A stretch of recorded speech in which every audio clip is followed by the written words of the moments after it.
was excellent, John. Well done. Are you ready to jump in?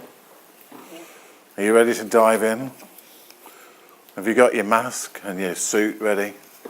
You know, we've been equipped to react and to live in the spiritual realm. You know, they got their tanks of oxygen on so they could breathe. They had to learn how to breathe in a different way, didn't they? And to rely on the tank on the back. So we've been equipped with everything that we need to be able to exist in a different realm. You know, normally we can't exist under the water, can we? Not normally. Not if we just jumped in as we are, you know, we wouldn't last for long, would we, underneath the water? It's fish that are equipped to live in the water. Well, we've been equipped, although we're human, we've been equipped to live in the spiritual realm. And that's where we should be living. They need to change their tanks every now and again, by the way, and renew them. And that's what we need to keep doing, is coming back to God and saying, I need some more energy, I need some more air. I need to be able to exist in this environment. So will you equip me again and again and again and again? So, just for a second or two, let's go back to Ezekiel's vision. You know, these experiences aren't meant to be just simply experiences on their own, just to give you goosebumps. That isn't the point. It's not so much what Ezekiel saw that I want to focus on, but it's the effect that it had on him. And that's the important thing. And all these revelations and dreams and visions that God gives you, it's the effect that it's having on you that is the most important thing. So what effect did it have on him? Let's have a look.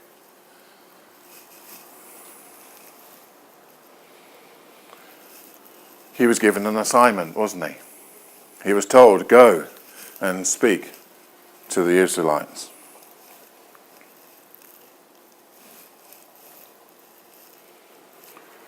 And God changed his whole nature. His character was different. The way he spoke changed. His whole manner was completely transformed. Let's read it. He said, Son of man, eat what is before you. Eat this scroll, and then go and speak to the people of Israel. So I opened my mouth, and he gave me the scroll to eat. It's as though the words that were written on this scroll, God had to put inside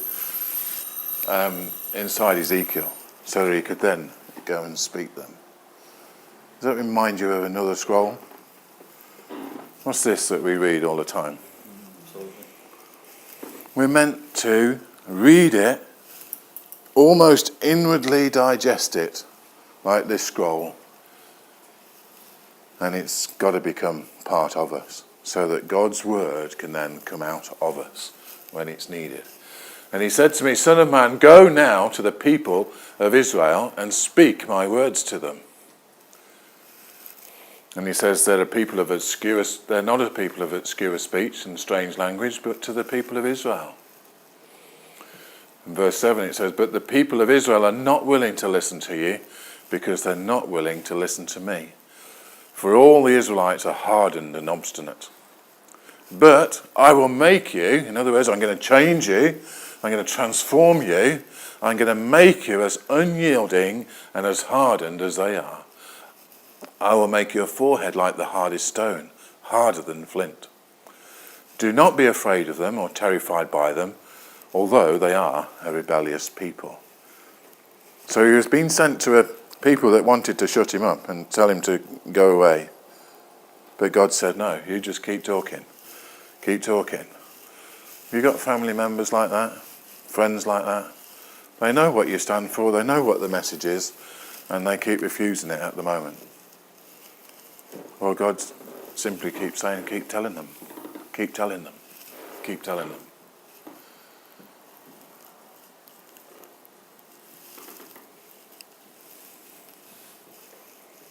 That's the most important thing from all of these revelations that God gives, is him changing us when we come into God's presence. That's what the intention is for. It's so that we are changed, so that we are transformed, so that we're made more Christ-like. That's the whole point. So what is God saying to us today? He's saying, first of all, don't be afraid. Do you remember the one that was just walking in the shallows? I looked out to the sea, but it looked scary.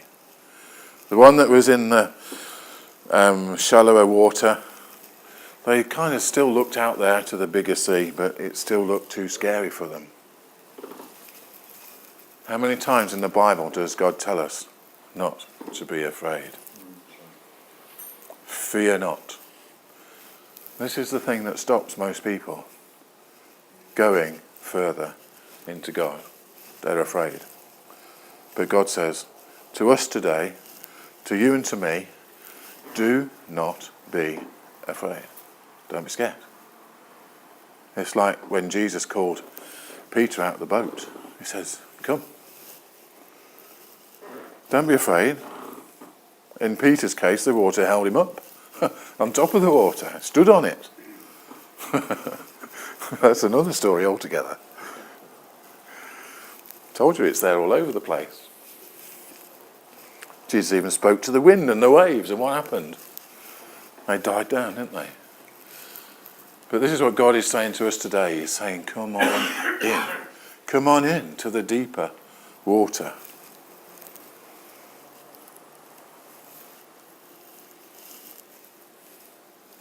How do we do that?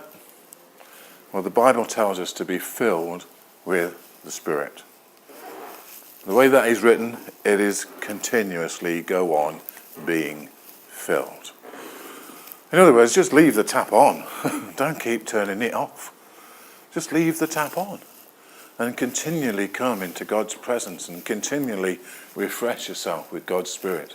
Continue to exchange those oxygen tanks so that you can go and survive still in the water. Come on in to the deeper water. What else does it say? It tells us to walk in the Spirit, doesn't it? That's where we're supposed to exist. We're supposed to walk in the Spirit. It even goes further than that. It tells us to live in the Spirit. So are you being filled with the Spirit? Are you walking in the Spirit? Are you being led by the Spirit? And are you living in the Spirit? And God is saying, come on, we can do this. I've made you so that you can do this. And this is where I want you to be, is encouraging us to come in. So, and by the way, I'll give you everything you need to do it. I'll equip you. Just like those divers got all their equipment to be able to exist under the water, God is going to give you everything you need. He's going to cover you. He's going to anoint you so that you can operate in this spiritual realm. So, what is it you're waiting for? Why are you still sat on the edge? Why are you still in those shallow waters looking out? Why don't you just dive in and see the wonders that God has got for us? Let's stand.